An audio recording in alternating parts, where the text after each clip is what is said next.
Okay, what we want to do now is find out how to find the derivative of a fraction. We already actually have two different ways we could go about this. We could do the limit definition with the difference quotient and h goes to 0.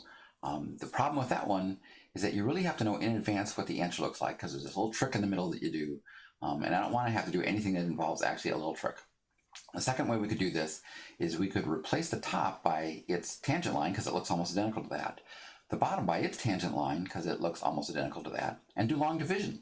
It works. It's what Euler did to actually create an awful lot of mathematics. It foreshadows a lot of what's in Calc 2, but we're running out of time, and I want to make sure we get everything we're supposed to get.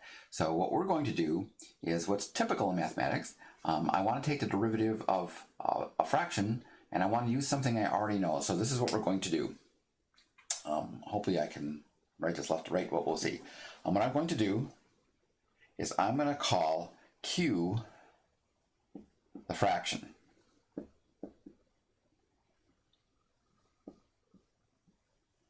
And so remember, the goal here then is to find Q prime. I can't find Q prime because I don't know how to take the derivative of a fraction. So what I'm going to do is multiply both sides by G.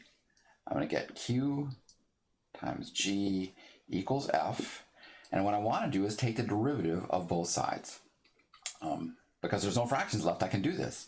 I want to take the derivative of the left-hand side. I want to take the derivative of the right-hand side. The derivative of the left-hand side is a product.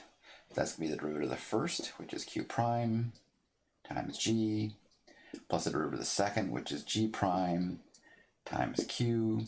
That's going to be just F prime, which is fine. But now I actually have an equation that has the Q prime I want in it.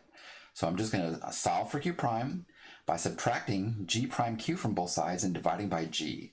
So we're going to get that Q prime is equal to F prime minus G prime Q, I'll call that Q, all over Q prime, which is, correct. The problem is my original function didn't have a Q in it, and my answer does, which I don't like.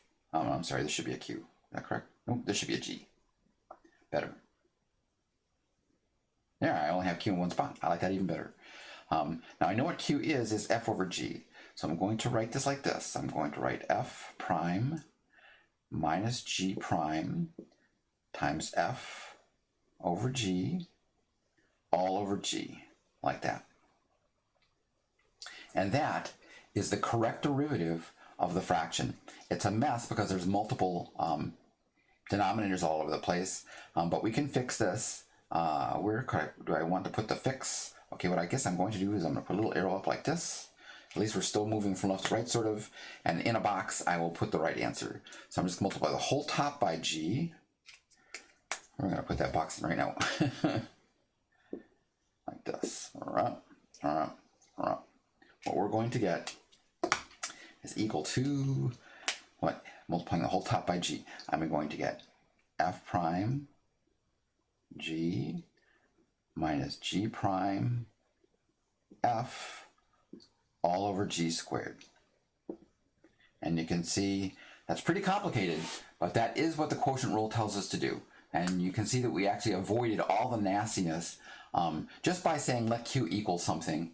So we had an equation, and then we could do something with the equation. Every day for probably the next 5 days, we're going to be taking the derivative of something almost exactly like this, where we don't know what to do, and we're going to say, ooh, let blup equal something, and then we'll have an equation that we can play with. Meanwhile, there's the quotient rule.